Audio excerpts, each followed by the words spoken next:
Salut à tous, je suis Alexis Leblond, étudiant ingénieur en deuxième année d'alternance à Centrale Nantes. Aujourd'hui, je vais vous emmener dans mon incroyable aventure de stage en Inde.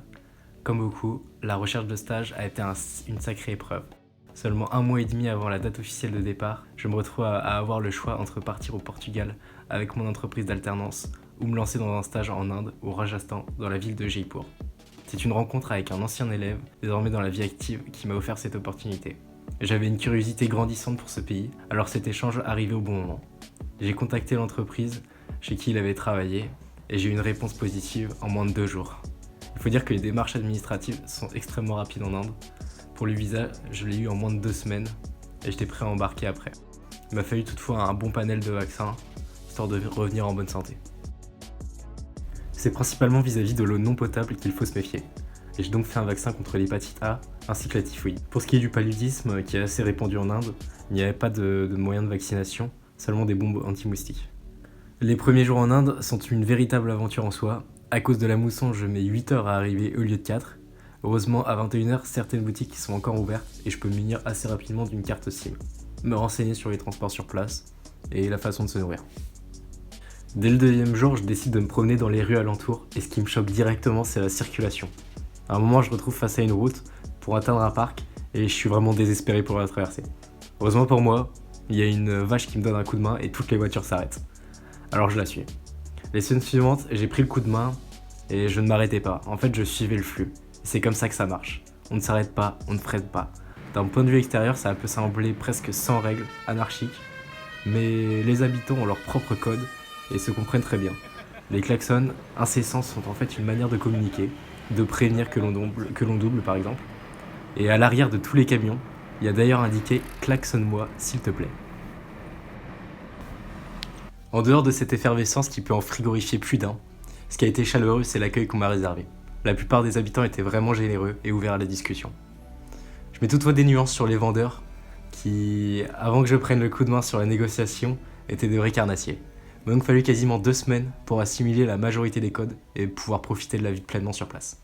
Je dois dire que ma situation était aussi assez confortable, en partie du fait de mon niveau de vie beaucoup plus élevé que la moyenne.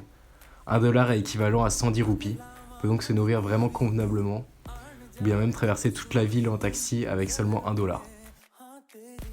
L'été indien est ponctué par de nombreux festivals qui sont des jours fériés. Ceux-ci peuvent être des jours de fête, tout comme des moments dédiés à la famille. J'ai donc pu assister au festival du Tige ainsi qu'à la fête nationale, l'Independence Day. Le Rajasthan est un oasis, alors on y voit à la fois des déserts arides et une nature luxuriante. Elle englobe les villes et certains animaux n'hésitent pas à s'aventurer en dehors. C'est le cas des singes qui y sont totalement rois. Les habitants ont d'ailleurs bâti des lieux de culte où ils se promenaient avec joie. Il n'était pas rare de voir des gens nourrir des vaches, des chiens et parfois même des éléphants.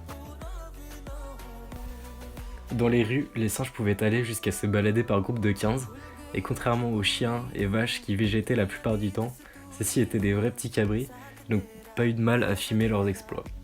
Cette connexion avec les animaux était vraiment forte, et la plus grande surprise, voire même frayeur que je pouvais créer chez certains Indiens, c'était de parler de mon alimentation en France, et notamment de ma consommation de viande. En bref, j'ai passé une bonne partie de mon temps libre à visiter ces lieux insolites dédiés aux animaux sacrés.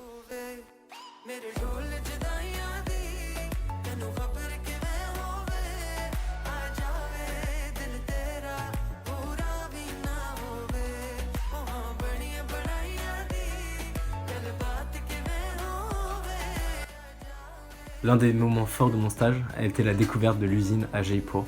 Être en contact avec les artisans, découvrir un processus que je ne connaissais pas du tout, à savoir la fabrication de bijoux, la sélection des pierres précieuses, semi-précieuses, la création des moules qui serviront à en fabriquer des centaines si ce n'est des milliers, et la fonderie, qui était vraiment impressionnante. Que ce soit les différents plaquages, le sertissage de pierres. Pour résumer brièvement les étapes de fabrication d'un bijou dans l'usine, on a d'abord la réception de la commande le matin, puis la création d'un nouveau moule si besoin. Ensuite, on vient couler l'arbre en métal et on vient découper les différentes branches qui font le bijou brut. On a ensuite un pré-polissage, puis la finition. Le sertissage des pièces, le plaquage du métal qui peut être de l'or, de l'argent, du bronze, et enfin un nouveau polissage. Puis vient le contrôle qualité avant l'emballage. J'ai d'abord travaillé sur la création de logigrammes des relations entre l'usine et le showroom. Donc le showroom qui était le lieu à la fois de stockage et aussi d'accueil des clients. Et c'était dans le cadre de la mise en place d'un nouvel ERP. Ça consistait principalement à venir questionner les différents services et leurs interactions. Puis, dans le cadre de l'amélioration continue, j'ai travaillé sur différents sujets, que ce soit l'ergonomie des postes, en faisant des commandes de mobilier auprès de fournisseurs locaux. Il y avait beaucoup de salles qui manquaient relativement de rangement à disposition, ainsi que la logistique des flux, des stocks, notamment sur les moules, car certains étaient conservés depuis une trentaine d'années et très peu utilisés.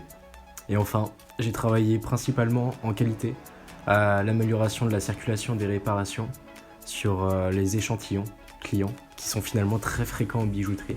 Il y a beaucoup de clients qui demandaient plein de types variés d'échantillons.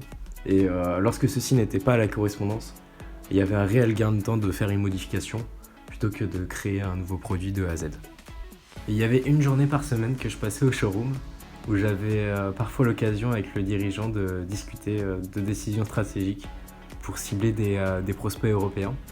Et j'ai aussi eu l'occasion de travailler avec le fils du dirigeant pour trouver des idées de rebranding afin d'accéder à un marché international en B2B, que ce soit pour essayer de revoir la DA, la charte graphique, le logo.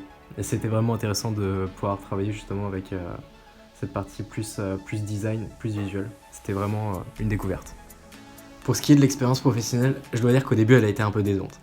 Dans le sens où j'étais fasciné par cet artisanat bouillonnant, mais j'avais comme manager principal le dirigeant de l'entreprise qui n'était pas souvent présent, souvent en voyage, et je devais donc littéralement être mon propre vent, c'est-à-dire être à l'origine de la plupart de mes tâches et trouver moi-même les améliorations. Ce qui est littéralement le boulot d'un ingénieur, mais en étant la plupart du temps guidé. Et c'était donc une liberté qui avait certains avantages et d'autres inconvénients, d'autant plus que très peu d'employés parlaient anglais. C'est donc très compliqué de dénicher des informations. Et voilà, au fur et à mesure, j'ai tout de même réussi à créer des liens assez forts et à vraiment réussir à apprécier cette expérience qui m'a quand même permis de toucher à un domaine auquel je n'aurais jamais pensé.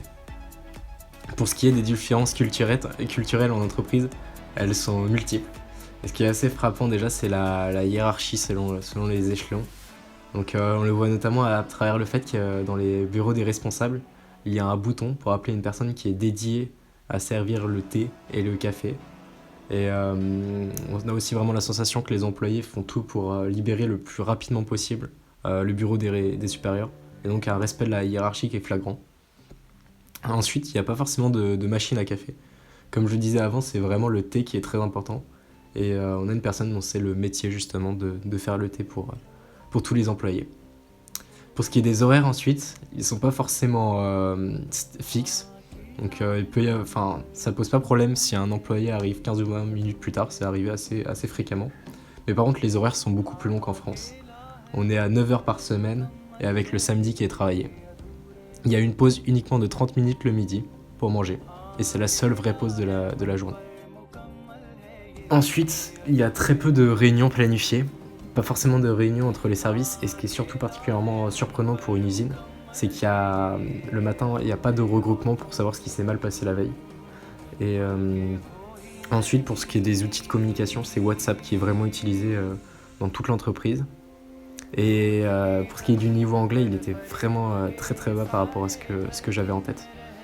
Il y a aussi un code vestimentaire qui est lui bien différent.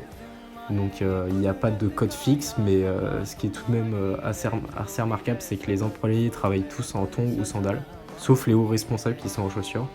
Et les femmes portent tous des tenues traditionnelles. Donc voilà, c'est vraiment des longues robes. Et il y a très peu de protection et de gants, c'est pas encore la priorité. Et après, pour ce qui est des spécialités vraiment liées au domaine de la bijouterie, ce qui était impressionnant, c'était de voir des chambres fortes, un niveau de sélection des pierres précieuses vraiment très pointilleux et beaucoup de vérifications.